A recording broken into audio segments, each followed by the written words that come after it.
Warning, this podcast typically features spoilers and strong opinions. Proceed with caution.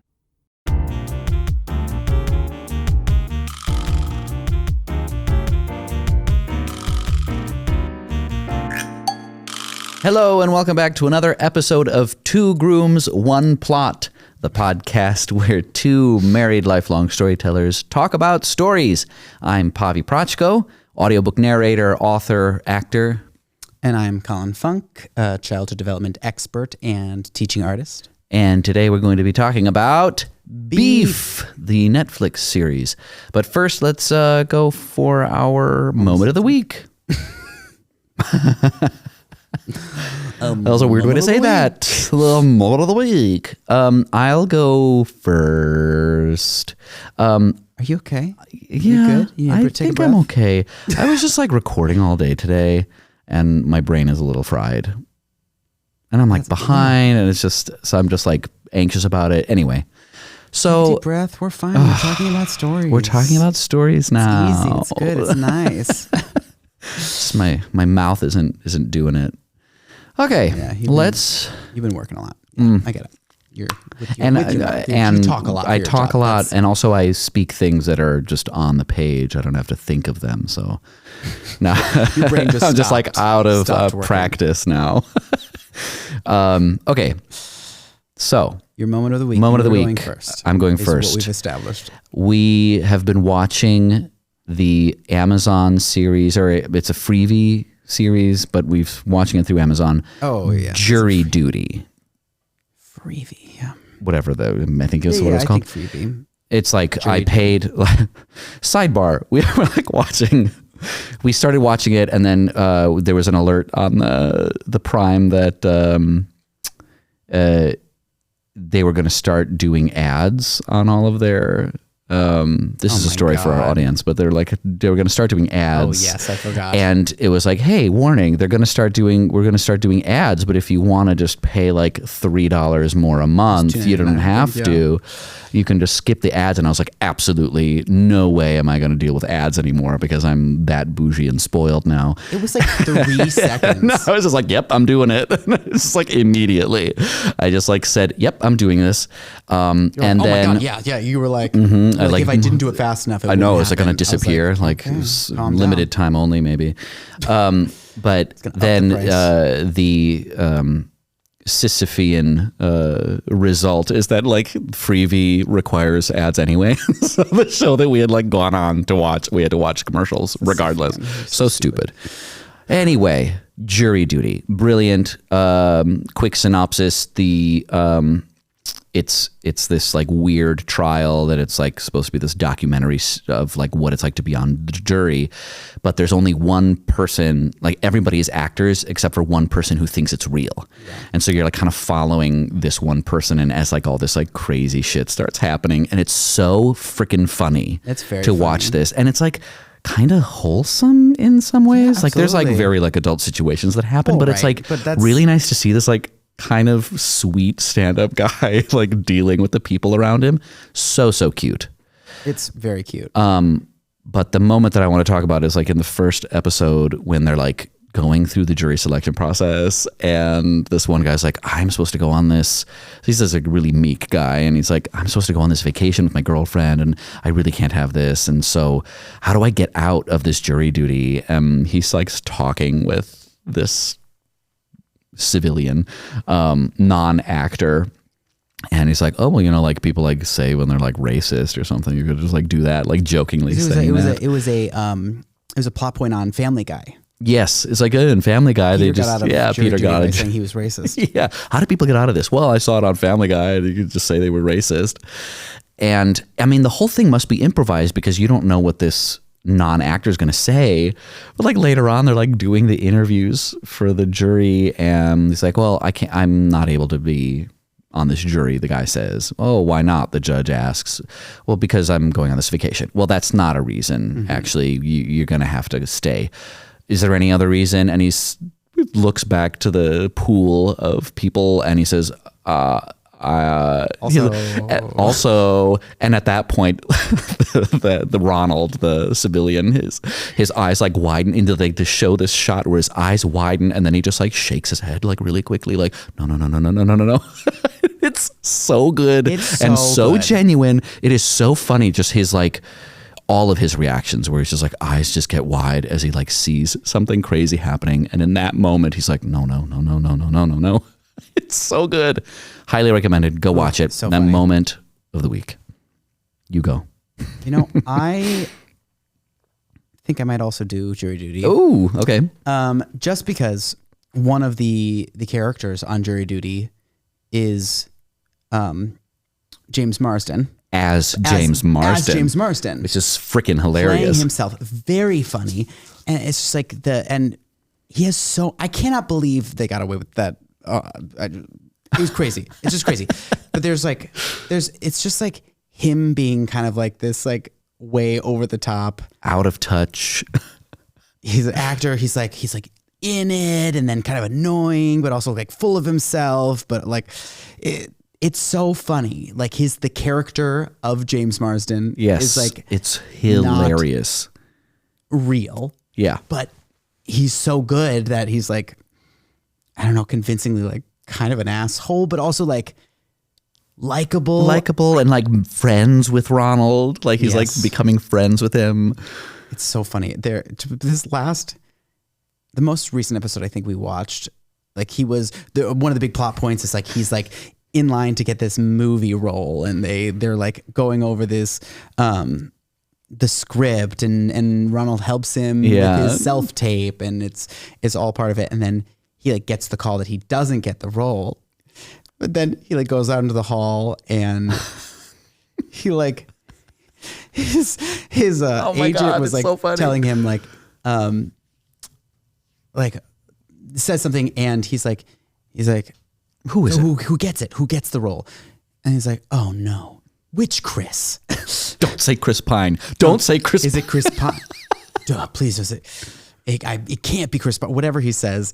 And he just like, clearly it was Chris Pine. And he just like flips out and throws his phone in the garbage can. And it's not his phone because it's a jury duty. So it's like a borrowed phone. Right. Or whatever. It's like the security guard's phone who then like goes to the garbage to like fish it out. And it's just so funny that like that character thinks he's like above the law and above the rules and things. It's he's so convincingly.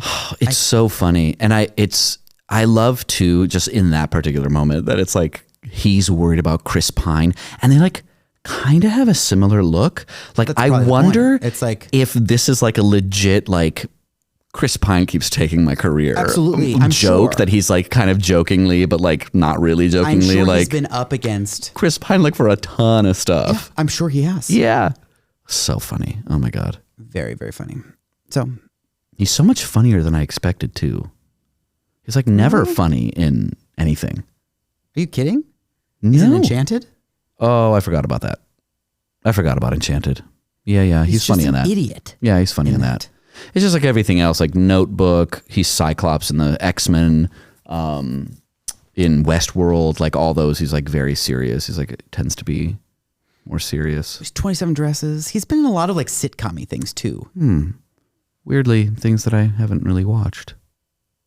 Well, next episode. I'm wondering if we should do an episode on jury duty. We'll see when we get through that. Yeah, we'll see when we get to the end. Because it's fun. It's really fun. It's interesting because of the way they're doing the storytelling. Yes. And I'm curious how they ended, because I think that'll clarify exactly how much of it was improvised. And well, it's got to be similar to like a D&D campaign where it's like you're throwing things out, but you have to be listening to what's happening. Like the racism bit, I'm sure was like the producers like saw that interaction is like, oh my God, we have to try that. Yeah. We have to do that. So you're going to do, when you get asked, this is now the little scenelet. And I keep wondering like, do they rehearse? Do they have like little microphones in their ears, or are they just really like, you just go and do it, and you're just going to use everything and we just throw shit at the wall? I have to believe that the producers told him to do that. Yeah. Because there was so much time in between. Yeah. That they have to be giving like coachings Of course. And they also, well, we can get into this Yeah, when we we're do not the gonna go episode. Let's not get into You're it right, now. you're right. Okay. Wonderful. It was a good moment as well. Great. So good. Okay. Let's get to it. Switch hit synopsis. Yeah. Switch hit synopsis for Beef. So it's on a Netflix. 10-episode series. Mm-hmm.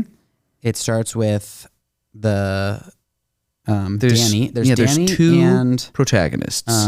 Amy. Yeah. Danny and Amy. It starts with Danny trying to return some hibachi grills that he is trying to commit suicide with. Right.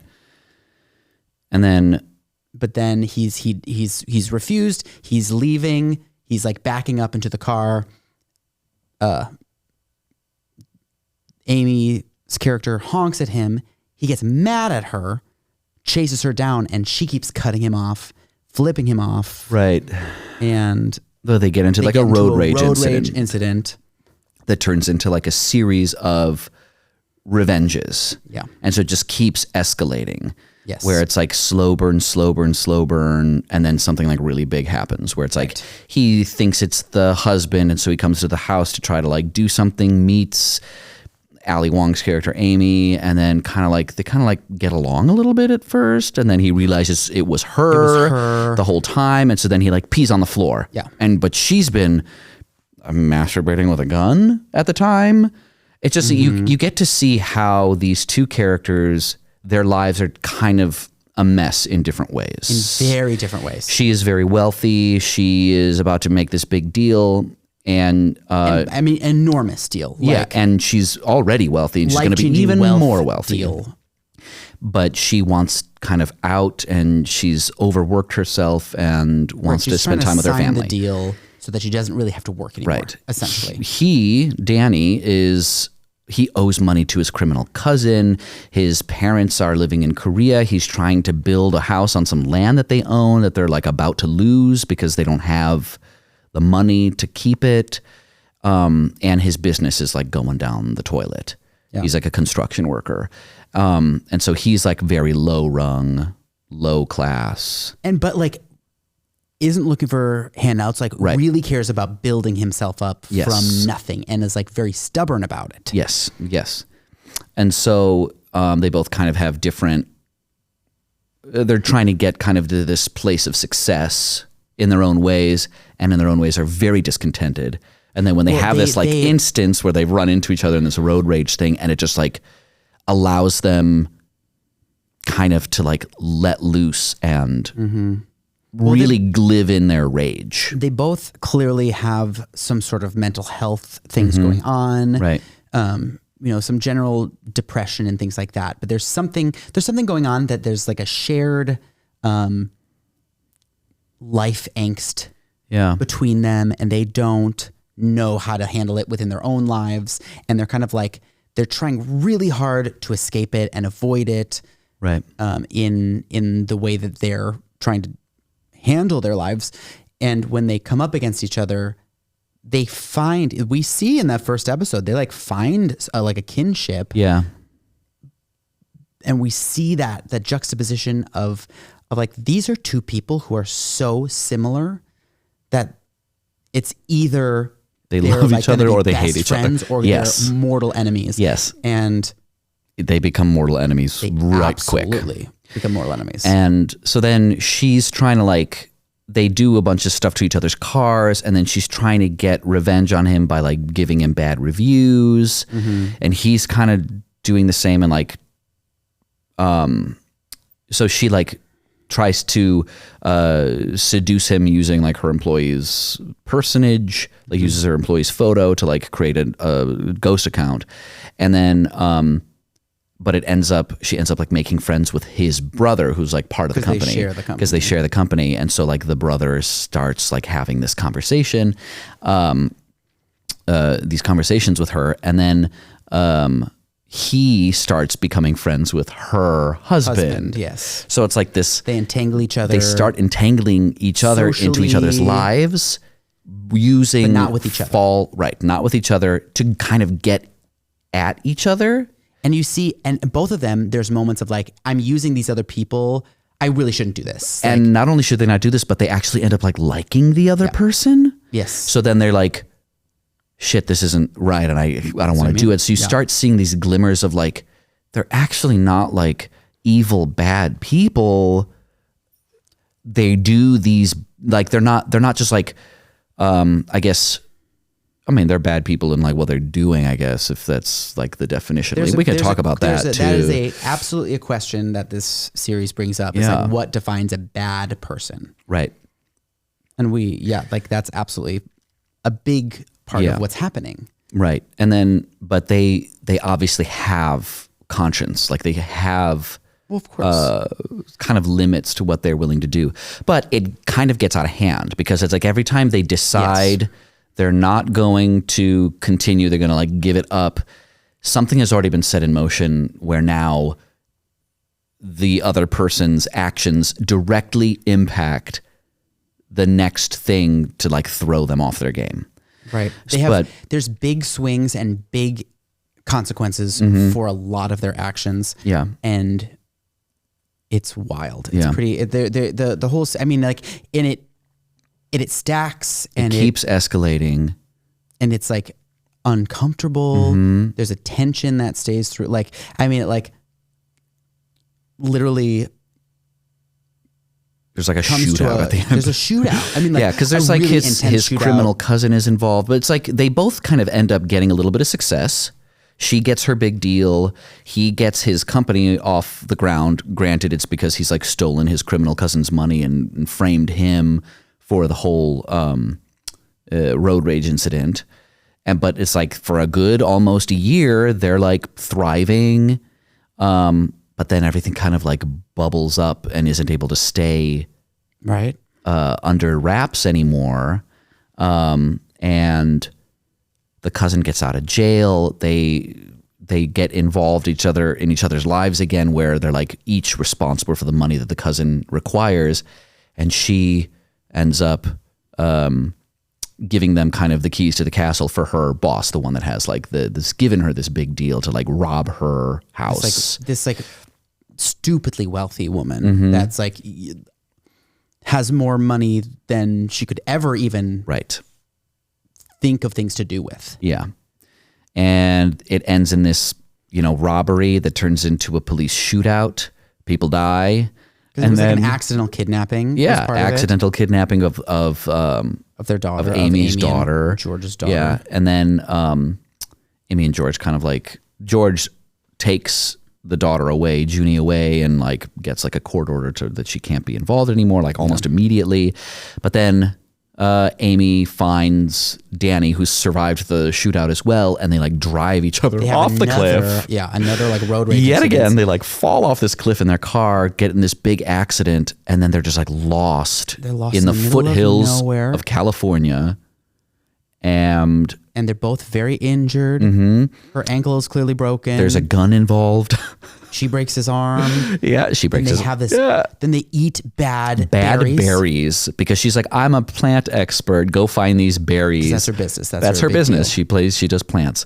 But then they find like poisonous berries, and it's like, I thought you were the plant expert. I just pretend. I Google it and then pretend.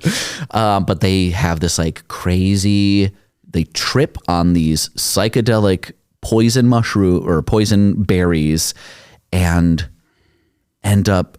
They have this like come to they atone and kind of find a common ground again, the same one that we saw right at the beginning. Interesting. It's pretty wild that they have like this, and it's like all we use the word wild a lot. Apparently, I'm sure you'll hear that. Yeah, that is and because they kind of embody each other's minds because they're so out of their minds, and realize how the same they are. But they don't die. They don't die. They think they're going to die, but they don't. They don't, and they make their way out of it. Finally make their way. And as they're like coming up, finally a person they see, and it ends up being George with his gun, and it's like sees that like Danny's holding her, like she just sat on the ground because her ankle's broken. Yeah, and it looks like he's like over her, and so he just like knee jerk shoots him. Yeah. And then they end up, the series ends, this first season ends with them in the hospital. Amy stays with Danny while he's on life support, it seems, and crawls into into the bed with him as he recovers. And then the last image, his arm moves to hold her back, so he has survived. Ostensibly. I mean, it's like a wild ride. And my first, what was your first thought? Well, we watched an episode kind of a while ago, and I was like, absolutely not. This is so stressful. It just was too like that first episode is like shockingly stressful. Yeah. It is like such a really strong like roller coaster where it starts off really, really heavy. Yeah. And then like you get to this place where it's like, it's really darkly humorous. There's a lot of dark humor. But it's like very chill. Like when they like come up, like when they meet each other and they don't realize that they're the object of the road rage. Like they have that interaction where he thinks it's the husband and she thinks she doesn't know at all. Right. It's like, oh, we're relieving the tension. And then it like that first episode like swings back. It just ramps up. And it is so stressful. And we took a long break. We did. And we just kept hearing about it. And it won a bunch of Emmys. But not that that's like we had been talking about like going back to it because people kept talking about it. And I was like, okay, I guess we should do it. It just was very stressful and I needed a break from it. And then we watched. So my first impression was like, it's good, but it's a lot. Yeah. And that has not changed, certainly. Yeah, for real. It is good, but it's a lot. It became easier, I think, as we went. Granted, we were like on an airplane when we watched most of the rest of it, but the last few episodes were very intense. Yeah. And I was like, because we watched most of the episodes on the plane. Yeah. And the last few episodes we just watched last night to catch up. And the second to last episode was so stressful. I was like, if we weren't doing this podcast tomorrow, I would say we need to take a break. And honestly, the last episode, it was like so much chiller. So much more chill. Yeah. But that second to last episode, it was so stressful. Oh my God. I am stressed and nauseous and like mad and sad. Like it was too many feelings. Yeah. Like, but done really well. All of it's done really well. Yeah. And even the first episode, I thought like, wow, the performances are incredible. Like I love Ali Wong. I am so impressed because the only thing I knew of her till now is her stand-ups, which are very funny. The and Cobra Mom. And she's a voice on Big Mouth and Human Resources. And we had seen, Big Mouth. And that was kind of all I saw of her, that it was just the kind of more comedic or cartoon stuff. But even like Cobra Mom, like, and both of them, because both of her stand-up, she's pregnant for both of them. She's pregnant for both of them. Which is so funny. So funny. And she's very, very funny. Like her stand-up I love her stand-up. Yeah. But her comedy and her like, they all have like a character, I guess. But like her character in her comedy is so different. Yes. And how she's it's closer to Big Mouth Human Resources. It makes a lot of sense there. Yeah. Her acting in Beef she's exquisite. Really very good. It's like one of those like, comedians sometimes really are the best actors. They just have so many feelings. Yeah. They're protecting themselves with humor. She is like really on the edge emotionally too. It seems like it, yeah. I mean, same with Danny Yeun. And he's great. Danny Yeun, same. I think that's how to pronounce it. I'm sorry. Steven Yeun. Steven Yeun. Danny Yeun. Yes, with the Steven Y. Yeun. Yes. Danny's his character. The character, yes. Okay. Steven Yeun is also excellent. Fabulous. Very, really, very, very good. Yeah. Both of them are really, really excellent. I mean, the acting is incredible. I think everyone is really excellent. Yeah. Ashley Park surprised me. I thought she was very, very good. Really great. And someone I went to school with was in it. Really? Yeah. Mia Serafino. Yes. She's like the assist. Did she play Mia? Isn't her character? Her name is her character name is Mia as well. But she's also very funny. Like she's very good, great. And it's really great. I did know that. That's hilarious. Yeah. Wow.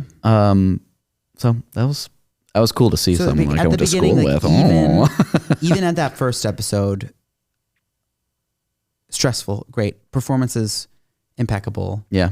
And I was like, wow, Ali Wong specifically just because I knew her very differently. Yeah. And it was very surprising Yeah. how good she was. Mm-hmm. Oh, they're both so good though. And the dialogue is incredible. It's really great. It's so good. So then did anything change from the beginning to the end for you? No. Like as far as your impression of the whole piece? I guess what did you expect when it started in that first episode? I think they gave more relief throughout the series than I expected. Yeah. Like that's like when we started it up again, when we started on episode 2, it was like we binged like the next 5 or 6 episodes, yeah. Very fast. We were like, I'm like, no, we have to keep watching it. It Yeah. was like that first episode, I was interested, but also was like, I can't do another one right now. That was a lot. Yeah. And I think if I had like just gone ahead and watched the second episode, I think it gets past it. Yeah. So there was like more relief than I thought. So like shaped well. I thought this was maybe going to be a Parasite situation. Mm. And I keep finding myself comparing it to Parasite. Oh, interesting. Yeah. Because it has this tension and this stress that they like kind of pull along, and it like ramps up in ways that are so unexpected, and it is so, the situations they get in are like, I don't know how you're going to get out of it. And it's like, and it's directly related to what they've done. Like this decision has created this tense situation that could go really, really badly. Yeah. And sometimes it does go really badly. Yeah. I think Parasite got away with it. If that was a series, I don't know if I would have kept watching. It's so brilliant. Yeah. And I keep being like, I need to go revisit that one day. But I'm like, when? I need like 20 years to get over the stress of it. Yeah. It's so good. So there's like, there is like something about that in this series, they do give a lot more relief, and there's a lot more of that. It's very, very dark, but it is humor. There definitely is humor. Yeah. And it's not like cheesy the way they like relieve the tension. Yeah. It's just like, it just, they get successes. Yeah. And there's good irony just like generally in it. And the comedy, I feel like they find it really honestly. Yeah. I mean, even as so far as like just as an example, it was like Danny's character when he's like screaming at someone. It's like, that's not nice. That's you what I shouldn't mean. do mean things. What you did isn't nice. And it's just, it's funny because it's like, it's just like really unexpected. Yeah. Like but it's like from I mean, again, B. Arthur School of Comedy, like comedy Really is honest. dead serious. Yes. Dead where serious. He is mad. Yeah. He is so angry that when people aren't like, he Nice. has an obsession with the right way to do things. Yeah. Like there is this way to do things, and he like lives by that code. And so it gets very frustrated when people get away with not doing that. Right. Yeah. Oh, I think I was comparing it more with like, I think the Parasite comparison is really interesting. I didn't think of that. And I think that fits really, really well. Yeah. And I was thinking even Breaking Bad was kind of what I was, it's like, does the Breaking Bad thing better than Breaking Bad does, especially in this format as like the binging format. And there's just something about the striving for success, but also that your actions directly have that consequence Yeah. that is really extreme, that can go really bad, and it does. And I think that's something I really admire, I think, in storytellers, when they actually put their characters through the ringer. Like, you really don't be afraid to do it just because, you know, you think it's going to be hard to get out of that story point. It's like, yeah, you might have to like make that really difficult thing happen and see how they get out of it. Don't make it easy just because. But it's not like I find frustration when it's more like when you say that, like, I think of like Game of Thrones. Yeah. And there are so many situations that I'm like, why? Yeah. You're just doing that. You don't have to, not everything has to be a complication into a complication into a complication into a complication. Right. It's exhausting. Yeah. And it's like, in the end, I'm like, who do I care about? What do I care about? Yeah. What is the point? Right. I think the difference there. I need to see successes. Right. I need to see like I'm like, there's a point where you start Game of Thrones and you're like, yeah, the Starks, we care about them. Yeah. And at the end, I'm like, do I? Do I care about them anymore? I don't know. Right. I think part of the problem they run into there is like, it's like the issue of like making the world itself and the networks within the world like its own character, because that can be fine. I've seen it work. Sure, but I think the difference is it's like we see a lot of stuff go wrong for Amy and Danny in Beef, but I think it is because it is directly related to everything that they specifically have done for themselves and to each other. Absolutely. Where in Game of Thrones, it's like the Red Wedding happens because someone on the other side of the world decided on a thing, not even because that we weren't really privy to. And no one was privy. Right. It was like, yeah, there is like, they didn't anticipate it, which I guess is their fault. But I just like that's the thing they can be responsible for, I suppose, that they just like didn't come in with their weapons. But it's like, it's that the bad things are happening almost Deus Ex Machina style, but it's like the bad version. It's like the world conspires against you. Whereas this is like, you conspired against yourself. Right. And you didn't even realize it. And that's so affecting, especially because they must have those successes in order for that decision that happened 2 decisions ago that's going to screw up this success to make an impact. Yeah. I mean, I would say like Breaking Bad is closer, but does still have plenty of those situations where you're like, what is happening? Why? Why this? Why is this happening? Right. Like there was so many times in Breaking Bad, I'm like, are you kidding me? Yeah. That didn't need to happen. Right. That boy didn't need to ride up on his bike right now. Yes. That child on the bike. Oh my God. It's so stupid. Yeah. And unfortunately, like, I don't believe that it would have been that big of a deal. He went missing and he was gone. Yeah. Like, yeah, it would have been like news, but like it would have been forgotten. Mm-hmm. It's like not a big deal. Yeah. So it's which is like, that's why this does say, better. but like, but you're right. Like the bad things that happen are a direct result. Mm-hmm. I'm a little confused about the chair. Yes. Okay. Speaking of things being directly affecting each other. Sure. They kept saying like there was a moment. Okay, so to preface, like it's her husband's dad's chair. Like it's a chair he made. Dad was like an artist, but like made functional things. So like had very famous chairs. Like that's like his thing.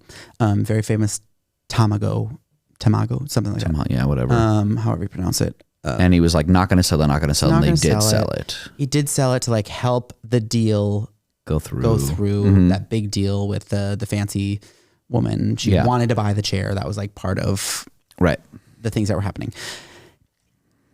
It came out later when they were like, Amy and her husband have this like this moment where she's like Amy does have an affair with Danny's brother, Paul. Paul.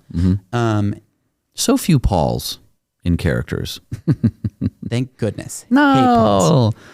Okay. For those who don't know, That's my Pavi's legal name. Real name is Paul. Yes. Okay. Pavi is a nickname. Anyway. So they end up talking about it. Like it comes out, they're having this affair, and Ali Wong owns up to it. Yeah. And is like, I know all of these things happened because of me. And he's like, so I didn't have to sell the chair? And I was like, I don't see why selling the chair was, I don't get it. I don't remember what happened that led to him having to sell like he chooses to sell the chair after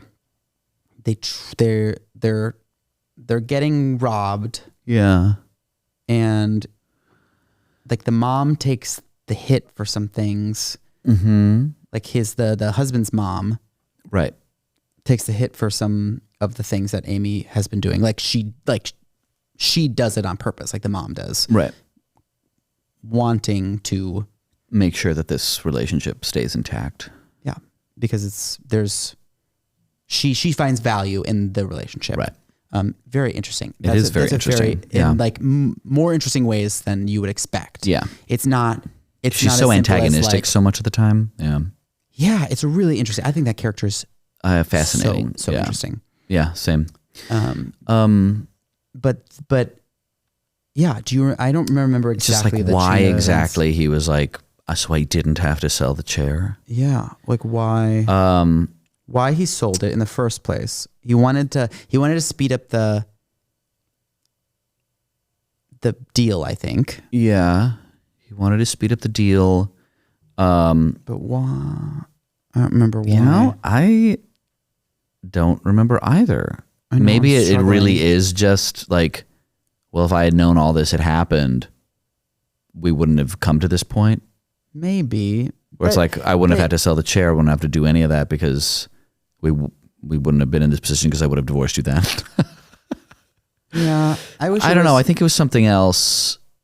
It was something else because. No, I think it was something specific. And because it had to do with like, she had the affair, which is a reason, part of and they were robbed because of the beef in general. Right. And so that was part of and when they were robbed and the mom got injured in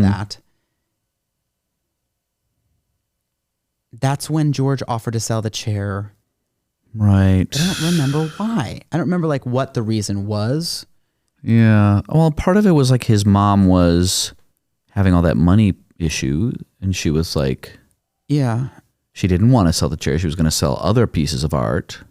That's why she was there. She was there to That's why she was there in the first place when she fell down the stairs during the break-in.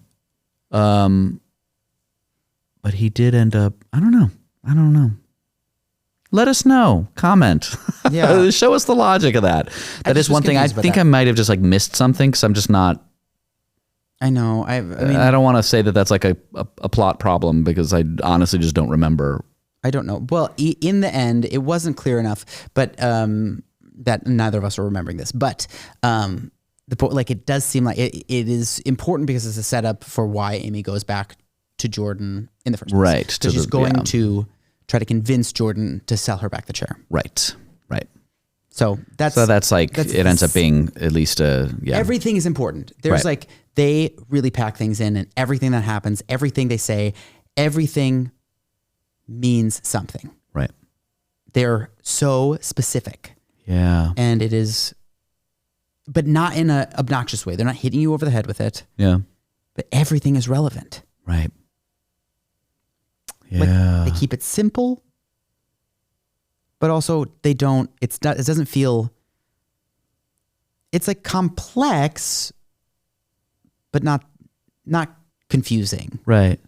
And I think it's interesting too. It's like the complexity, like the way that they trickle you information. And I think that was something from the beginning to the end that changed for me too, is just like when it started, I thought it was actually going to end up being more like, they were going to end up being like, it's like a buddy crime comedy. Like I thought they were actually going to like come together earlier. Sure. Not right at the very end. That they were going to like find common ground and be like, you know, odd couple snarky at each other, but like end up having like a common enemy. And it kind of happens, but it's like way later. Like it's not, that was not the story. Right. Is like the point.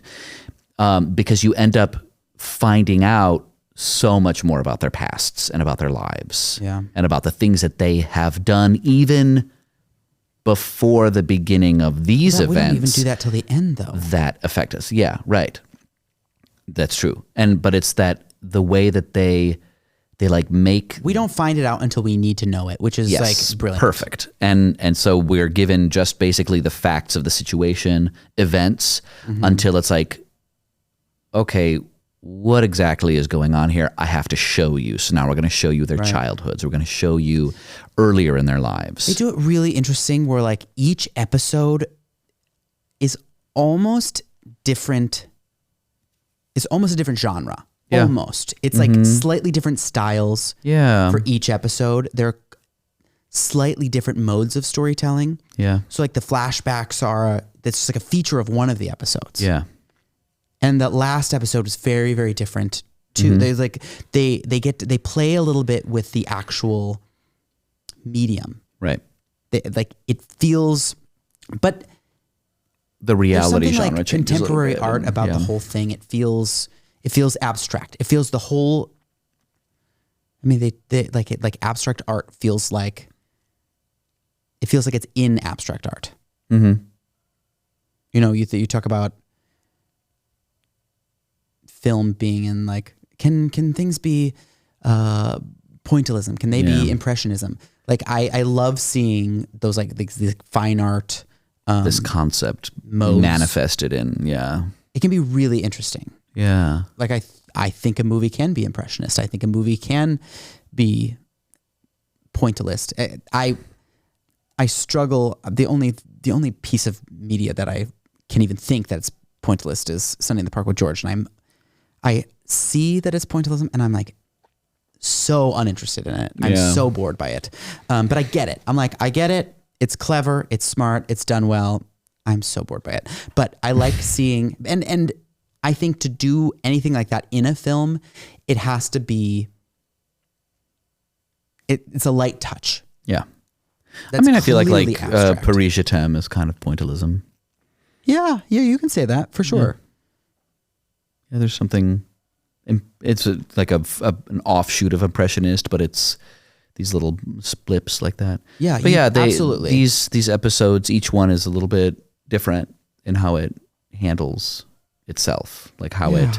And they're not quite realism. Any of them, I would say. There's a lot of realism there. It's grounded in realism, which I think kind all of good. Like hyper real. Some of it. Yeah. Some of it's hyper. Some of it's like in that surrealist place. Or surreal, yeah. But that's abstract. You know, like that surrealism is part of that. There is a surrealism to it without being like, look, we all have Picasso faces. Right. You know, like it's not, again, the style of it is not hitting you over the head. Right. But there's like a whole scene in the last episode where we're listening to crows talk to each other. Yeah. Yeah. And I don't know why. I'm like, I don't know what's happening, but I buy it. I don't know what it is. It kind of works. Yeah. And the way the flashbacks work, and there's like there's an imaginary character that comes out. In her like the when we're seeing her history, where it's like the weird witch lady. You just so go with weird. it. Yeah. There's something that feels it's like, what is that? I need to find out. Yeah. It's very interesting. And again, these are things that it gets away with a lot of these things in ways that other pieces wouldn't. Yeah. And I think it's because they treat them seriously. Mm-hmm. They're grounded in reality, and it's like it is intentional and not just for weirdness' sake. Right. It's not weird for weirdness' sake. There's plenty of weirdness, but not It doesn't feel gratuitous. It doesn't feel like, ooh, we're going off the rails with how weird this is because we want it to feel right weird. We want it to feel weird. Yeah. It just like they find a lot of truth in it. And I think that's I keep going back to that, like the truth that they're finding in it. And I just like was recently, I don't remember what it was watching. It was probably just a clip on YouTube about, I think it was somebody talking about Santa Claus. Santa Claus. Yeah, it was the Whitney Cummings podcast. Oh, was it? Uh-huh. Oh, I don't It's the comedian Whitney Cummings, yeah. She was talking to somebody about Santa Claus and well, like, are you going to teach your kids about Santa Claus? And the guy's like, yes, all in. And she's like, so how do you feel about like lying to your kids about that? And he's like, well, you can say it's like an objective lie, sure. Yeah. But it is also like, he said he talked about literal truth being the lowest form of truth. Mm-hmm. And that resonates with me because I've felt that way. Like I mean specifically about Santa Claus. I'm like, Santa Claus isn't fake. Yeah. But it's not the literal interpretation of like, there's not just like a man in a red suit that flies around. Spoiler alert. Sorry. There's not actually like a human that does this job that is magical and like flies around the world. Sure. But it is a stand-in for other truths. Yeah. Like a giving, like the communities coming together and giving to other people. This collective, like, oh, we are doing this in secret, and we're not doing it for the glory of it. Yeah. And there's like, it's like that truth. There's a truth, and it's like, it's layers deep, and it like, it means more than the literal truth. Right.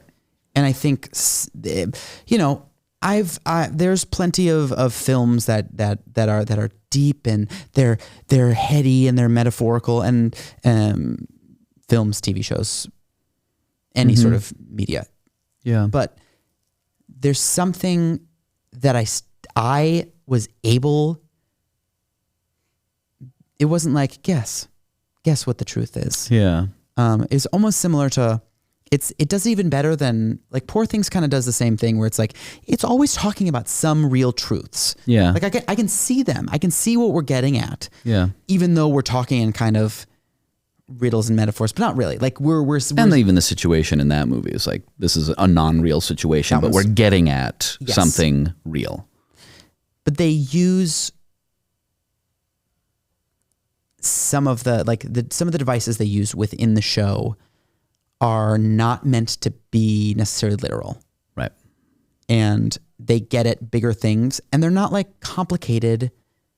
It's not like you don't understand them. Like there's something brilliant about the way that they do it. Like the weird witch woman and the crows talking to each other, and like those moments of it tells this deeper story. Like the witch woman, for example, is like, you only really have to show that witch woman a few times, and just that one little moment of her as a child, like talking with this imaginary witch woman about how like, well, if I told everybody all the bad things you did, no one would love you, to get the whole, you know, a dissertation's worth of psychological evaluation in such little content. I don't have to literally believe that there is a witch woman talking to her. I also don't have to literally believe that girl had a hallucination where she thought that conversation happened exactly like that. Right. That's not the point. That's not the point. Yeah. It's a metaphor. I don't necessarily believe that like it was a hallucination thing. You know what I mean? Right. It's just like, it speaks to a truth that it's like, yeah, there's something there and present in your childhood. Yeah. Based on it. Like you give this image a face because you have a face to put to it. Right. But it's a bigger thing that feels like it's getting to. her mental state of mind, the trauma passed on from her parents, some trauma that happened in her life that makes her feel this way. Right. We don't have to even have all the answers to know that this is like a complicated mix of things that it's kind of driving. It allows us to understand all that without having to have all the actual literal facts. Yes. Because the literal facts sometimes aren't actually that important. Yes. And the show does a pretty good job at like avoiding those things. Yeah. Yeah. And not again, I hate a sloppy exposition. Yeah. I hate it remember I know this person and sure. That drives me crazy. But I also don't like it when I'm like, I don't know what's happening. Yeah. I don't know what's going on. I'm confused now. Was it just getting at something? Yeah. Nothing's confusing. No. I'm not confused, except for the chair thing, but that's probably we weren't paying attention. That's very possible that we're not paying attention. I have a question. Yeah. Do you think... I don't. Not usually. Do you think the story is more geared toward... is it exploring their status more, or is it exploring the morality more? Are we more concerned with... Because it feels very cautionary, like this story. Yeah. There's something that's like it's actually getting at like how we should behave, right? So I will say, it's like, you finish. Yeah, let me finish. And we see like a lot of really good places where it's like, well, actually, maybe like doing something illegal might be the right way to go, or doing, it gives us a lot of people making a lot of different choices that are right based on their circumstances. Mm-hmm. I just wonder if at the end, if we're like imagining the person telling the story to someone who needs guidance. Sure. Are we concerned with what's the best way to find success, or are we concerned with what's the best way to be a good person? I think neither. Okay. What do you think? Both of those are clearly important, but they both are getting at, to me, it feels like a story that's like, if you ignore your humanity for even a minute, everything gets fucked over. Oh, interesting. If you forget that other people they're other people. Yeah. You just like, because you see all the time, like we said, they keep finding glimpses of these relationships. Yeah. But because they've already put something into motion, they can't even follow through with these like moments of connection. Right. They're ignoring connection, even in short periods of time. And both of them, it seems, by the end, they even say, like, when they think they're dying, they're like, we should have probably done this more. Talking about like getting to talk to someone about all of these things. In the real terms of it, and like connecting with someone. Yeah. When you are ignoring, I mean, they keep bringing it up too, where ignoring feelings, holding stuff down, like especially lying their anger about things, not sharing with the people that are closest to them. Yeah. How lies are impacting. Yeah. How not being honest and open, and how like keeping things from other people. And I was shocked how much Amy was already sharing with her husband. Yeah. Like, cause she does. Like, he knows about the beef. He knows about. Yeah.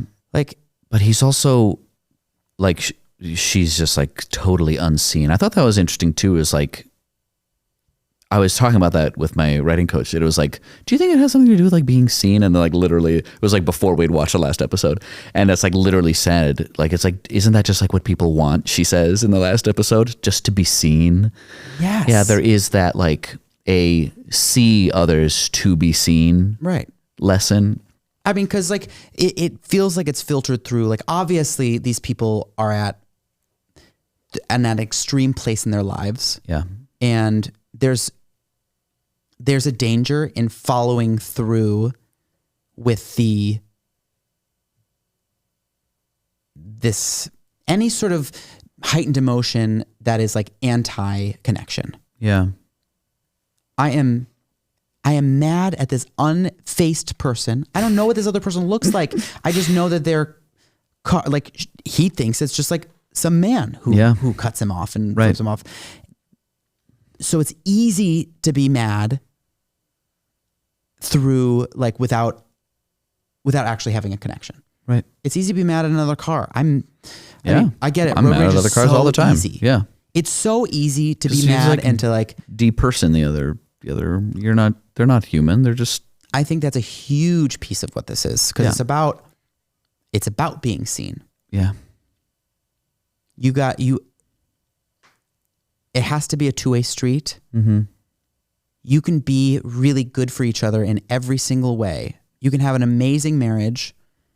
And if you are not supported in these very, very important ways, if you keep missing this connection, it's dangerous. Right. It actually results in death and mayhem. Yeah. Your life falls apart. Wow. It's really interesting. There's obviously like... There's like wisdom class and status. Yeah. I mean like... all those things are like elements, success, of course. Success, obviously like... I mean, when they have that... When Danny and Amy have this like confrontation at one point and he's like... And they're at that point where they're doing well. Mm-hmm. And he's like pretended to be Zane and is like... Gets invited to their house for some party. And he's like, I'm just here because I wanted to ask you a question. Like, do I need to get to where you are to feel better, essentially? Yeah. And she's like, no. Everything fades. Yeah. It's all disappointing. And I think like that really does. I was That like, probably success is just a distraction. Yeah. Yeah. It's really more about wisdom in the end. It's really more like that. It's not even morality in the end. It's not even about like, again, morality is also, it's a part of it. It's a distraction though. Yeah. Is another, like her obsession with being a bad person. Yeah. It actually is part a of detrimental part of her psyche. Yep. We're actually looking at people who are like, how do you live like this fulfilling life and how do you be like a wise person in the world? Yeah. You make relationships. Yeah. With other people. You just allow yourself to have the connections, see other people, be seen by those other people. Yeah. Actually listen and actually share. Yeah. And that's what we keep missing. There's a lot of misconnections. Yeah. There's a lot of like, we're getting close. And because somebody was ignored, like Ashley Park's character, it happens so all many the time, times. Yeah. Where she's like, she screws stuff up for them because she gets waved ignored. off. She gets blown off. Yeah. Yeah. At the end, she gets blown off so much that she like hits the panic room door early, and Jordan gets crushed. So it's horrible, horrible. It's like if she, it's like, what do I have to? She's like, ugh. Well, and that's when that's part of, she was ignored by. Maybe she would have waited a minute longer, because she feel like she is constantly like her. What a great character. Mm-hmm. Where she was like, because it starts with her married to Jordan's brother, and she's like the connection. She's the person that connected Allie and Jordan because they live on the same block. Yeah, but they were getting a connection and a friendship, but then it's like, loses that friendship through this process of Allie deciding to choose success. Yeah, the deal. Yeah, and then she again is like traded between Jordan like steals her from her brother. So weird. Like feels like she's not being treated as a human. Right. By anyone. Right. And even in the end, Jordan's like, if my brother sent you goons, if it's really, you can have her back. Well, and that was after Jordan was like clearly hitting on Amy. Yeah. I think that's what they were getting at. And like, cause it was clear that like, I don't remember this person's character, what her name was. I don't remember her name either, but like this person, the Jordan person is like the one path that Amy could have ended up at. And it's like, yes, just like this person who makes no connections and is always just going for like the next big thing, the next quote success. She even says that. She's like, you can't stay with the same person forever. I don't remember what she was saying. Yeah. Doesn't she have the like she's something like some that? Sort of, yeah. She's, again, feels like clearly a warning where it's like, you know, if you're just chasing success, if you're just chasing money and the next thing and the next big thing, you're just ignoring people. And if you're just chasing morality, you end up being George. You end up being her husband. It's just also ignoring people. Yeah, he sometimes does bad things, but he comes forward and he says the thing, but he's like misses the point. Yeah. You know, and it's like totally ignores all the time her actual feelings. Like she's never seen because he's always like, well, we do the right thing. We see the positive side of this. You're so negative. Right. You need to see the positive. It's very thing. interesting, like this manifestation of the toxic positivity. Mm-hmm. Yeah. That he is like what she imagines is the moral thing. He doesn't. He is so many people who have been depressed and have beaten it. Yes. And like, oh my God. That's not. Yeah. That's not. Don't. You. That's not correct. Yeah. It's just not right. That's not really what that is. Right. Just a severe lack of, not just understanding, but just like using those.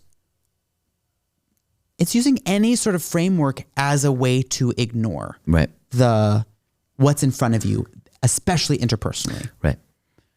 Like Danny being like, no, I want my brother to be the same as me.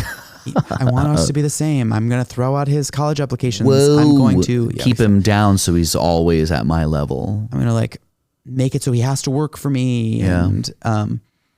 And usually not in like big ways and not like really, but like in small ways that do kind of screw him over. Yeah. Trying to do things in the right way. He's so obsessed being like, no, you can't date a white person. Girls. Yeah. I'm your brother. You're going to respect me. We're going to respect our family. Which is very interesting that he's taking this like very traditional viewpoint, but he's not really like, I don't know, he's a young person. But not like, it's like one of those people I'm like, oh, I'm surprised you feel that way. Yeah. You seem more cosmopolitan than that. Yeah. They live in LA. You're not just like a pastoral Korean, you know, you live in LA and it's like, it's weird that that's important to you. Yeah. It is. But it's like, and I love we're seeing, it's like, it's a very interesting look at like passed down traumas. Mm-hmm. I talk about like peeing out the trauma. Yeah. So but it's interesting that they're like, yeah, trauma gets passed down, but it's also not necessarily like my parents' fault that I'm like this. Right. There's a very nuanced look at how that happens because it's not that simple. It's not just like, yeah, my parents fucked me up, so I'm terrible. That's such a simplified way. Everyone's parents do things that are not beneficial. Sure. Because like we're all just trying our best and the world is different. Sure. For every generation. Yeah. So and for every person within the, like from family to family, it's different. You know, it takes a full lifetime to just like figure out your something. own way that you've managed to survive life. Yeah. And by the time like you get there and you're raising another kid, there's things that you've built into your toolbox of like how I deal with everyday life, what is good, what is right, how to be a good human, how to be successful and how to navigate life. Yeah. You're trying to pass those things on to a child who is not the same as you. Also, it doesn't live in the same world as you. Right. They're not going to come up against the same situations. Yeah. And you're trying to replicate it. And because like that's what worked for you. Right. That's what you want for your kid. You're giving them the best skills that you can because that is what worked for you. Right. And we do that with ourselves. Yeah. This worked for me in the past. Right. Like with Amy, like I hide the bad things Right. about myself because it's worked for me. It's protected me in the past. Yeah. She's gotten through her marriage this long Sure. by keeping things from him. And she's kept Junie safe by keeping things from her. Absolutely. Yeah. There's reasons why we have these maladaptive behaviors. Yeah. And we even see like her interaction with her parents too, where she's trying to tell her mom about the affair that she witnessed her dad have. And her mom's like, we're not talking about it. She doesn't need to even talk about get to say it. I didn't need to talk about it with him, and I don't need to talk about it with you. Yeah. And you're like, There's nothing that you could tell me that I don't know already. it's really very interesting. It's interesting. It's and cut it's like, very and you, short. yeah. And you see like, that's where she comes from. And then you see on Danny's But side it's not too. like, and it doesn't feel like it does that thing that Poor Things does that where like it asks the ethical question. You got to be like, is that the right way to do it? It worked for them. It works for them, but also clearly is damaging. Yeah. It obviously is like both. We can see Yeah. all of it in one. Like that's a great example of what I was talking about. Like that we see that idea being passed down. Right. Where it worked great for the mom. It doesn't feel like the show is judging the mom. Right. Yeah. And there's a lot of interesting like children of immigrants, especially. Mm-hmm. It's very, very specific look. There's so much survival that's required, right? It's like, I did this because it really was, you know, to some extent, life and death. Right. It was a life and death decision. So now, like, obviously it was the right thing to do. Yeah. I had to survive. So I made the decision. And so there is like it's not heavily judged that way. But there are unintended consequences. Right. Yeah. Right. And that's I feel like it does a really good job at looking at, again, those direct consequences. Yeah. And how nothing feels, while the situations get wild, say it again. Yeah. They get really, really intense and ramped up. Yeah. But none of it feels like that too. Like, yeah, I mean, some of it's like, oh my God, this is, but it's like, it all follows. Yeah. And it feels like tragedy Yeah. in a way that like Game of Thrones never did. Breaking Bad did not very much. Yeah. I got to a point where I'm like, okay, but he's just making a lot of stupid choices. Yeah. This is and there's actually no like good reason for him to do that Yeah. except for his like stubbornness and maybe mental health issues and maybe like Sure. narcissism, whatever, the personality Yeah. disorders or whatever that's yeah, happening. with this feels much more tragic. It's much more like I didn't have a chance almost, you know? Right. Where you Something see them like, mythological about it. you see them kind of, they're not just like justifying their bad behavior, but they're also not like apologizing for it. It's not like this defines me. I have to make every decision because of this thing that is looming over my head. But it's also not like, oh my God, I'm like, there's an element of like, especially like Amy's character of being like, she believes that she's a bad person. Yeah. But there's like I did it and I'm sorry that it affected this, but like there's like a lack of like, I'm so bad. It's not like it's not a mea culpa or it's like there are some moments where they say it, but it's never like reveled in that pity, the self-pity.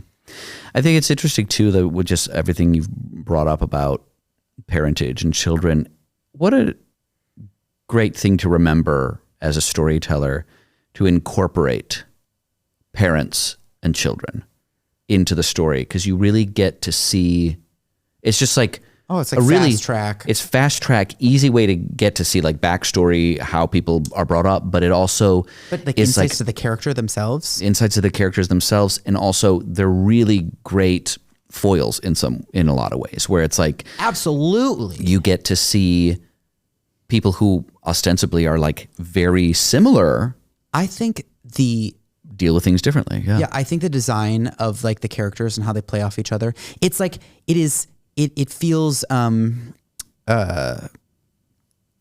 like resourceful. What's the word I'm looking for? It feels Economical. Yep, that's I was just. They even the number of characters feels economical. Yeah. We're not like that's a huge problem I have with Game of Thrones. Obviously, Yeah, I'm like too many characters. You don't need it. If it's a book, fine. It's not though. Yeah. And I'm like, we don't need those people. I don't know who they are. They're not important. Right. What is that? What is the story? What is their story? Mm-hmm. But the amount of it's so economical in just like I don't even think we see Ashley Park's husband at all. No, the brother. We don't. You don't need to. Don't need to see him. He doesn't need to be a character. No. We stick with these same characters. It feels small. Feels intimate, but cut out of a wider world. You do know that there are connections elsewhere. Absolutely. But you only meet those connections when they're actually relevant, and otherwise you can just know that they exist and they're not inconsequential, but I don't actually need to see them on the board. Right. Yeah. Right. I mean, and they all do something. Mm-hmm. Like Isaac is,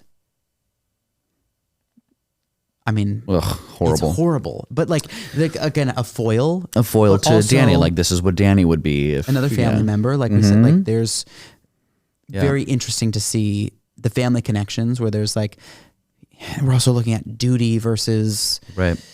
The right thing to do. Yeah. What's the right thing? You take care of family or whatever. But also like the people you choose to surround yourself with is important. Right. It affects your life probably more than anything else. Yeah. The people themselves that you choose to be around. Right. And how different his life is when he does. He lets Isaac stay in jail for something that had nothing to do with him. Yeah. And how doing the wrong thing is actually the thing that actually helped him succeed. Yeah. He actually was able to not only by getting rid of that character, he was like taking over some of the shady things that character was doing, but was weirdly like more ethical because of it. Yeah. He found a confidence and his way of doing things was more ethical because he was away from that person. Right. It was the person really in the end. And not the situation. Right. Which I think is really fascinating. Yeah. Because Isaac was horrible. Isaac was. That's so interesting. It's just, there's so much that goes into it. Because I'm like, why did Isaac leave? Oh, right. Because Allie calls while she's like coming clean about everything. She calls the police and lets them know that it wasn't Isaac in the first place. And so then he gets out because like otherwise he would have just like stayed in jail he would have died there because the Filipinos would have taken him out or whatever, as he says. So it's just like, because she came clean. She came clean. And so she tells everyone, I know. Right. And it's like Dany would have been scot-free if she hadn't needed to come clean, which she wouldn't have needed to do if Paul hadn't gone to the house and said, I fucked your wife, which he wouldn't have needed to do if Dany hadn't told her. It's just like you can do the backwards and forwards thing again. It's like you could just like see the dominoes. Like that wouldn't happen if that hadn't happened, which wouldn't have happened if that hadn't, which wouldn't happen if that wouldn't happen. Okay, we've been going for an hour 15. Oh God. About this. We should probably get to our ratings. Ratings, sure, yeah. Let's do it. Mm-hmm. So we start with story. Story. I almost gave it a 10. We don't do 10. We don't do 10. I say 5. I say 5. 5. Yeah. Story is excellent. Yeah, really, really great. I can't even think of like any like fault. Like, and of course we're looking at. It doesn't feel like. It's not like super. By the book story structure, but it's also not. It's not like it's not. No, right. That's what I mean. It doesn't feel like it does really creative things with those very archetypal kind of hero's journey type of moments.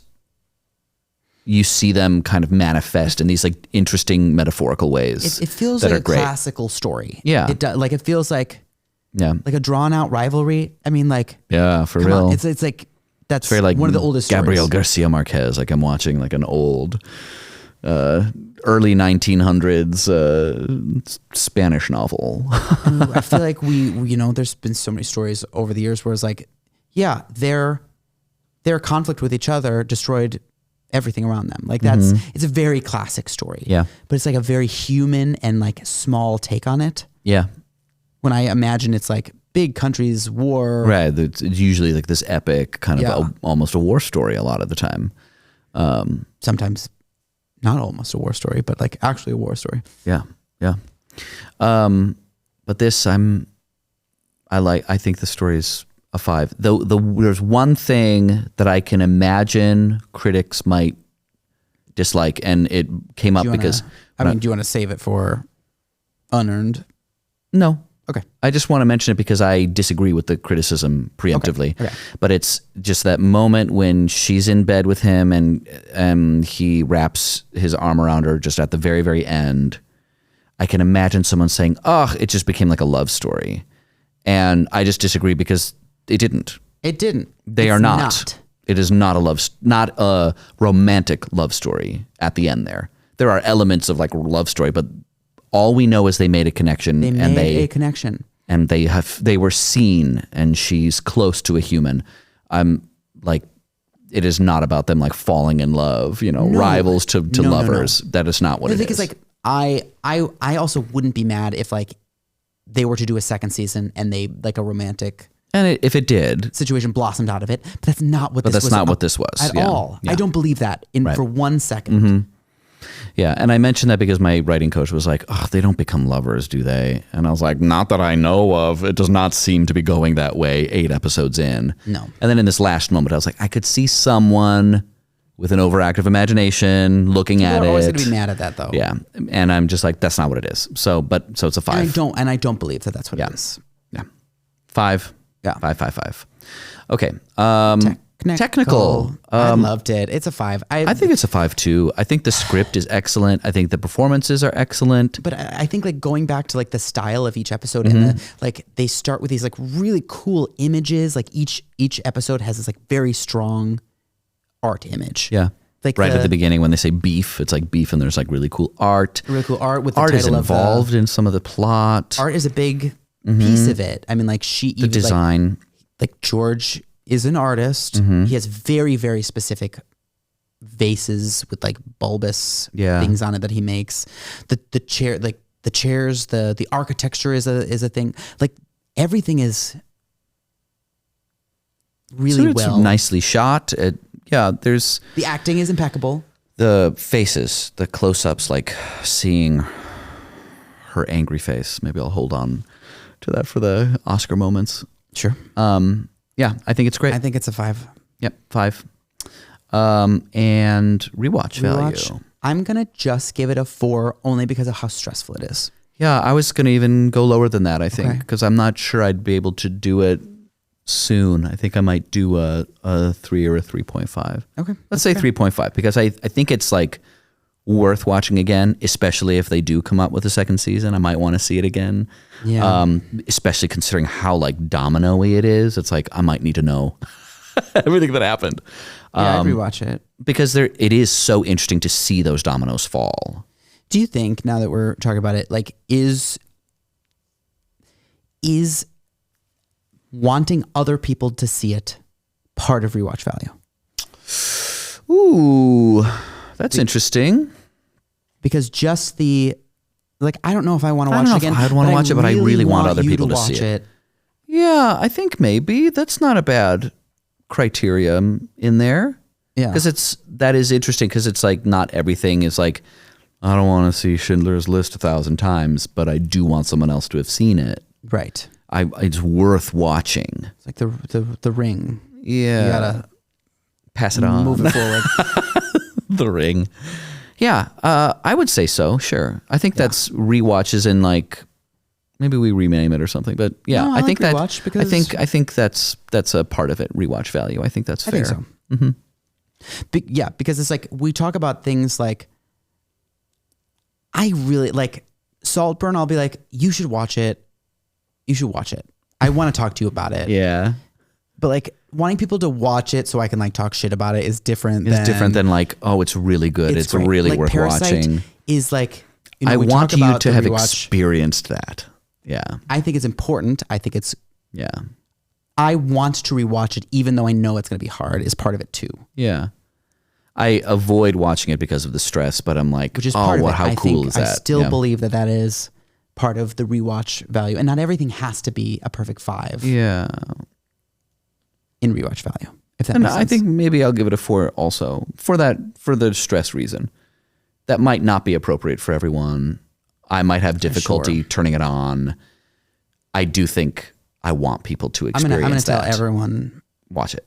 to watch it. Yeah, for sure. same. Watch it. Watch it before you see this episode. You say that at the end of the episode. Oh man. Okay. They know. Great. The ratings check. Superlatives. Oscar moment. Oscar moment. Our Oscar worthy moment. I'm gonna give it to the last episode, where it's similar to a moment that you talked about Danny's character wanting, like being like, that's not nice. Yeah. Like they have this after they get run off the road and they're looking for each other and trying to find a way out of the situation.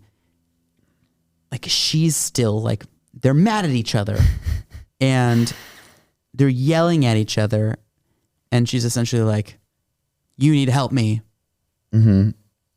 And he's like, I'm not going to do it. How do I know you're not going to shoot me? Because I don't have a gun. Because I don't have a gun. Well, how do I know you're going to be lying about it? Because I'd be shooting you with it right now. And he starts to leave.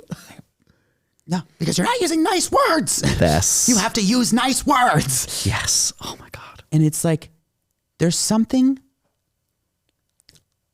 that is so, I don't know, it was like disarming to me how genuinely mad he was at it just is such a relatable reaction. Yeah. To be like, I don't want to do anything because you're being mean.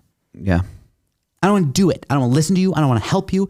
I know we're in the middle of nowhere and we're it probably will die, be, yeah. But I refuse. Yeah. I am so mad at you. Yeah. And you've been so unpleasant that I'd rather die and let you die because of it. Yeah. It's such a good moment. And it seems so small and petty, but also I'm like, yeah, though, you're right. Like I felt that. I have felt that. Yeah. That is those things. Those are like distractions to that connection. You were just like, in a way that, like Leave the World Behind kept missing, like they were having a lot of conflicts that I was like, you guys should be working together. Yeah. Like, what are you doing? There's no reason for you to have this much conflict. Yeah, you're not even that mean. So much beef at this point. Yeah, that there's I would believe that you'd be like, screw this, we're both gonna die and I don't care. Yeah. Because I hate you that much. And I think both of their acting is incredible. Yeah. But just like how serious he is about that. Mm-hmm. It did take me aback. And I was like, it was the moment that I'm like, oh yeah. Yeah. I get that. I get it. It makes sense. And it was set up by that was not nice. Yeah, when he says it to the guy, Edwin, or whatever his name is, the old cheer leader, whatever his name is. Old band leader. Edwin, yeah. Edwin, yeah. But yes, it's like very like Big Little Lies. Just like the things you end up like screaming aren't like just like they're not just like I don't like you. Or they're not like swears or threats. It's like that was not nice. I think that's just very fascinating because the things that we yell at each other, they're the things that we're frustrated with. Yeah. Not just like you're fucking dumb and stupid. Like it's not just like cursing. It's not. Yeah. It's so, I think that moment's great. It was really, really interesting. I think that's great. Yeah. Nice. I think I'm going to choose in the first episode, just when we first meet Fumi, George's mom. And I think just like throughout the whole show, she's so good at just like this like vile mother-in-law thing that's like passive aggressive, but like kind of just aggressive. Yeah. It's like really like, oh, she does not like her daughter-in-law. And there's like an obligation to like have her around and to take her on these shopping sprees and everything.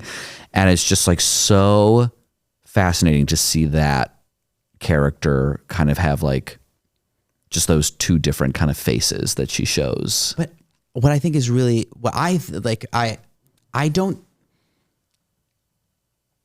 we're seeing the scenario around her, and it's just like I don't think her character changes that much, which I think is fascinating. Yeah. That we're like, this isn't an anti-Amy. She's not just like anti-Amy. She's just like she knows what she wants. She's going to do what it takes to get that thing, including if it means being nice to Amy and like taking the hit for her. Yeah.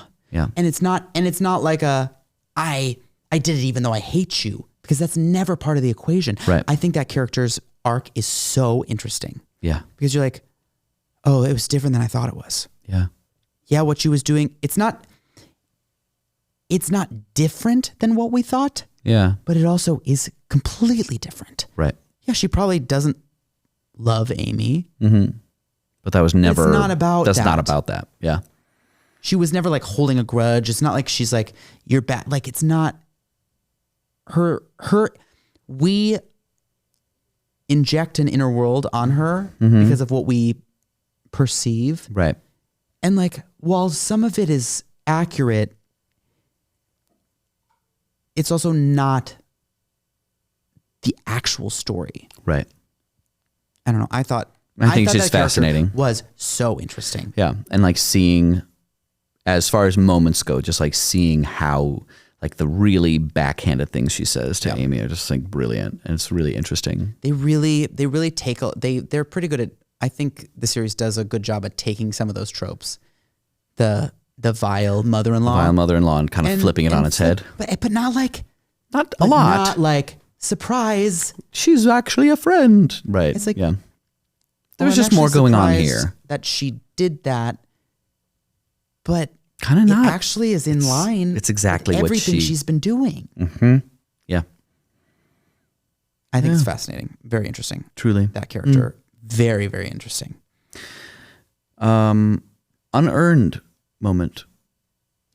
Only because we couldn't figure it out. I'm just going to, literally him saying, so I didn't have to sell the Tamago, the chair, because it was like, and it wasn't part of the conversation. It didn't make sense necessarily like in the context too of that. It just felt like it was the most convenient setup. Yeah. Even if it did follow from other things, that did feel like the most convenient thing. Sure. It was very subtle. Yeah. But it did stick out to me. That's what I'm picking up, because like most of it is like pretty, because even like when the crows started talking, I was like, I actually know what this is. Yeah. I actually know what's happening. I know what's happening. Yeah. Because they set it up. They set up the crow story about Dick Cheney and how Danny had saved a crow, and we actually meet that crow. Wild. Which is so funny. Yeah. It's not literal truth. Right. Yeah. That moment is not literal truth. Sure. But it still works for me. Yeah. But the chair was just confusing. Yeah. Yeah. Even though I was like, this is fucking weird. Yeah. But the chair that I was like, we talked about it and we couldn't even figure it out now. Yeah. So there might be a really simple but explanation, and we might be overthinking it. Sure. Which is probably what it is. But because of that, I think that is mine. Yeah. I think for me, after talking about how I'm impressed with the writers, and they really make their characters go through the ringer. Mm-hmm. Just the one thing that didn't quite get there was George not actually having slept with Mia. That there was just like, I don't know, it was like, it wasn't actually an affair, and like there's some kind of like moral high ground he can keep because it didn't actually get physical. I don't know. It's just like, there was something that just like seemed like they tapped the brakes a little on that. And I understand it could be by design, and absolutely, maybe if I thought about it more, then maybe I would think differently. But I just like, I want to see. I'm like a glutton for like seeing characters deal with like really hard things, and it like wasn't that hard. Well, I think it got close. I think what made it hard, I think it does make it, I think it makes Amy's more difficult. Right, because she's now like, she gets close to being like, oh my God, you had an affair.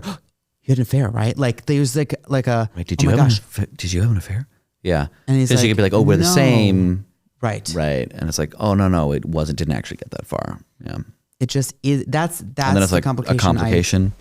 I see what you're saying. I could buy that. But there's something in there where I'm like, I kind of wish this was like, I saw that as more, that there was more to it. Because it was like, as far as like, I was like, well, you said you loved her, but it just like, I didn't get a sense of how long it was. And like, they just like briefly mention it. I don't know. There was just like something lacking in the relationship between George and Mia that I just like wanted to maybe see more of it, to really get a sense that it was important.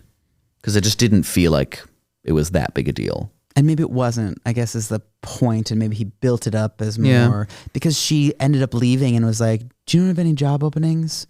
Like, right. So it was like, could be, it doesn't seem like I'm doing this for that, but also like there's a little bit of an element of that. Yeah. And that would both complicate it for George, but also like, to me, said as like, he probably read a little bit more into this than maybe is actual. I mean, he did say that he loved her. That is, he did say it's that. a little weird. Sure. That's pretty wild. Yeah. All right. Do you got any more superlatives? Yeah, but most stressful moment. Oh, you know,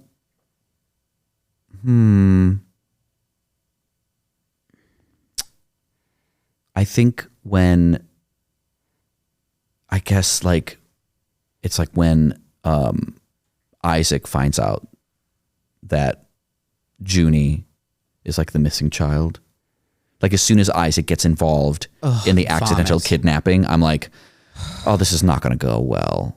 I mean, it's even like somewhere along the lines of like, you know, leaving the daughter alone kind of situation. You know, it's like that whole just having the kid involved. And I'm like, that kid's going to get shot and I'm going to be very upset. Don't you leave that child alone. Never at any point. Yeah. And it's like once Isaac gets involved, I'm like, that guy doesn't care about anybody, let alone a child. Obviously, he's like threatening to kill the child. I just like, he doesn't give a fuck. No. Horrible. Yeah. Horrible. And then he survives at the end. Blech. Yeah, that was disappointing, I would say. But, you know, in a good way, I guess. It's like, oh man. Yeah. I think I would say, like, weirdly, like they do it really well, that it's so subtle. But when Paul jumps over the wall and we hear the gunshots, oh yeah, I'm like, but what happened? Yeah, but and we don't find out for a while, and neither does he. And I think like it puts us in that place, and I think that is like, really a good way to do that. Mm-hmm. And it was funny. I was like right after them having like, it's always like tragic when it's like we have this terrible interaction. Like I'm trying to save his life, so I'm telling him to leave. And I have to like hurt his feelings to feel good about him leaving me here alone. Right. So I'm telling him this awful thing. Right. To push him away. Yeah. And that being the last interaction is horrible. It's really horrible. Yeah. Oh, it's so sad.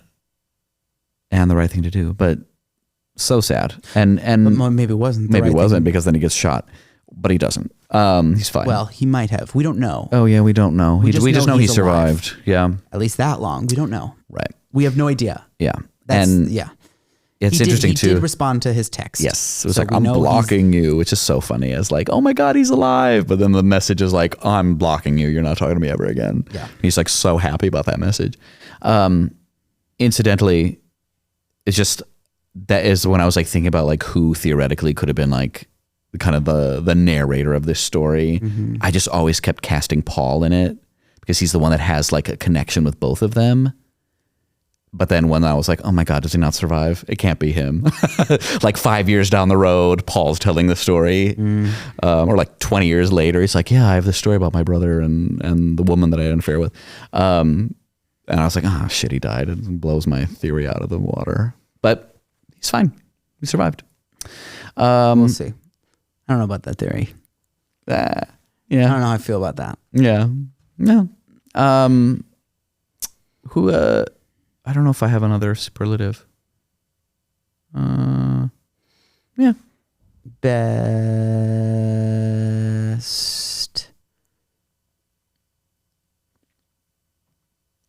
crown. Marge Simpson. The Marge Simpson crown. That's I like funny. the first one that cone thing. Oh, the cone thing she put on. Yeah. Oh man, she's funny. Yeah. I liked it. Yeah. Shall we wrap up? Sure. All right. Thank you all for joining us for this episode of Two Grooms, One Plot. Follow us on all of the socials.